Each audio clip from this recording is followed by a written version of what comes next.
Hey, what's going on? I wanted to show you something that I am exploring on the Drum 3P. Typically, whenever I play in on this device, I'll just play the drum pads. However, if you're not a drummer, I still think that you could get a lot of value out of this device. So if you have something like a MIDI controller, or if you have some sort of external sequencer, you can still use it to control the Drum. And something that's really cool about that is that each one of these pads can be assigned its own MIDI channel, which then sort of opens this thing up to be 6 different mono synths, which is really cool. And on each one of those channels, you can send CC values to almost any of the parameters on the Drum. So there's just a lot of possibility for sound exploration. Right now, I am just triggering this pad here, and I have just a simple saw wave. And I've mapped some of the parameters from the Drum onto the Keystep here. So I have decay here for both the noise and the tone. I have spectra for the tone, so it's sort of like a detune thing. I have noise here, and then I have reverb. But you don't need to just pick those 4, you could pick anything. So I'll show you what I've got going on here.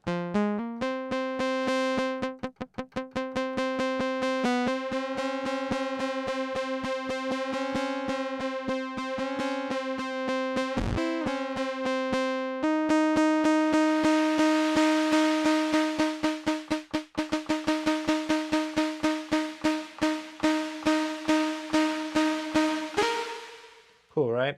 On the Keystep, you have both a sequencer and an arpeggiator, and you can use both of those to control the Drum. So right now I have the ARP set up. I can take my hands off of it, which frees me up to play with these knobs.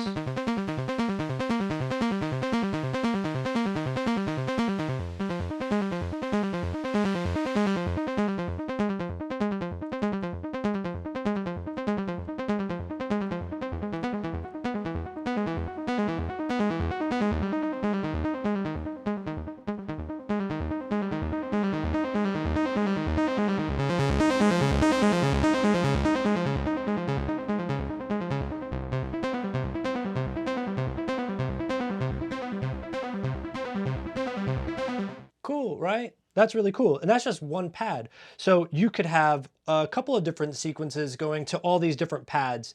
And I think that that's really cool. I'm going to show you some other things that I've been playing around with. I wanted to show another way that you can sequence or get MIDI into the Drum. I have a session loaded up here in Ableton, and I'm just using 3 of the 6 pads. On each of these tracks, I have an external MIDI instrument, and I'm not taking the audio back because I've just got separate audio channels so that I can process them separately. On this first track here, I'm sending MIDI to channel 7. And the only reason why I'm sending that to 7 and not 1 is because the MS-20 is fixed to 1. So I've got 7 there on this track here, MIDI going to channel 2, and then this one here, I'm going to pad 5, which is channel 5. Okay, on this first one here, I've just got like an 808 square thing. This next one is just sort of like a, I don't know, like a clap with a massive reverb on it. And then I just have sort of a detuned lead thing.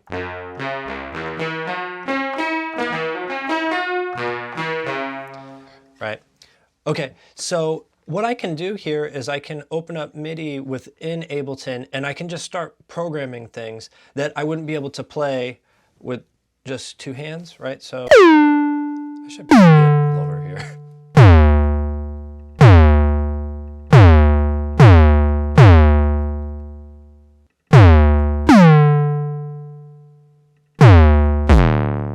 That's cool, let's see. Right,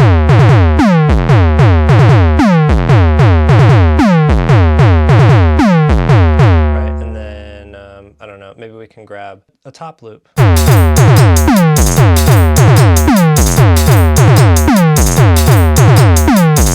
it just like sort of comes together really quickly. And it's a totally different way to approach the Drum than just playing it. So I've got something going here, and I'll just show you what we're working out.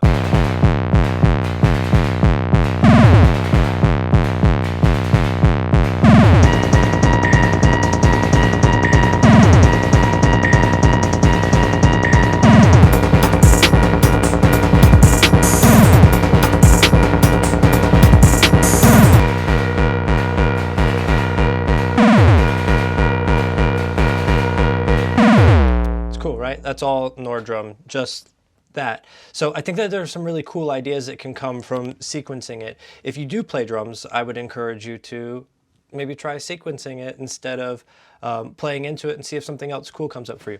I appreciate you taking the time. If you get an opportunity this week, please take a listen to my album Precipice.